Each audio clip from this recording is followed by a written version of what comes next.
লবণ ব্যবসায়ীরা বিশাল ধরা খাবেন ভাই, একটা কথা বলে রাখি, লবণ ব্যবসা যারা করতেছেন মোকামে তারা বিশাল একটা ধরা খাইবেন।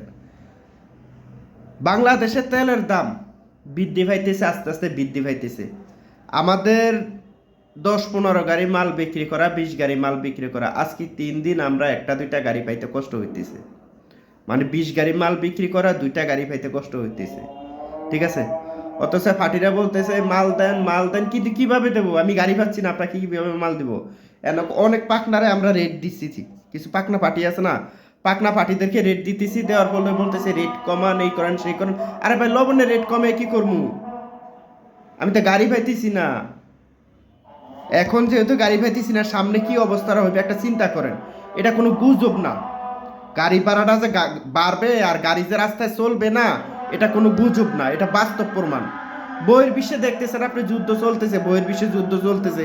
বইয়ের বিশ্বে যুদ্ধের কারণে সব জায়গায় সারা বিশ্বেতে তেলের দাম বৃদ্ধি পাইছে, আর এই তেল দিয়ে সব কিছু শুরু। আমার লবণটা যে উৎপাদন হয়, তেলের মেশিন দিয়ে, মেশিনটা চালু করে সেটা দিয়ে পানি উঠে তারপরে লবণটা চুরাইতে হয়, লবণটা তৈরি করতে হয়। শুধু মাঠের কথা বলতেছি, সেখানে কি দাম বাড়বে না?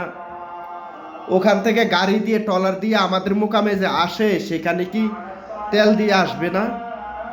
এখানে আসার পরে আমাদের যে মিলটা চলতেছে, ঠিক আছে, এই মিলটাতে চলতেছে কারেন্টের মাধ্যমে, সেটা কি তেল দিয়ে চলে না? যাকে এটা বাদ দিলাম, তারপর আমাদের এখান থেকে গাড়িটি তেল দিয়ে যাবে না। তো বহির্বিশ্বে তেলের দাম বাড়তেছে, পাম্পে বাংলাদেশে তেল নাই, সারা বিশ্বে তেল নাই, ঠিক আছে। ওই যে ইরানের যুদ্ধের কারণে ইরান যে তেল দিচ্ছে না তা না, হরমুজ প্রণালী বন্ধ আছে, সেটা দিয়ে সারা বিশ্বে তেল আসতেছে না, এই জন্য সবকিছু বন্ধ। তো ভাই, এখনো যারা ফাঁকনামিনি করতেছেন, ঠিক আছে, তারা ধরাটা খাইবেন। আর 4-5টা দিন অপেক্ষা করেন, আর 4-5টা দিন অপেক্ষা করেন, ধরাটা খাইবেন।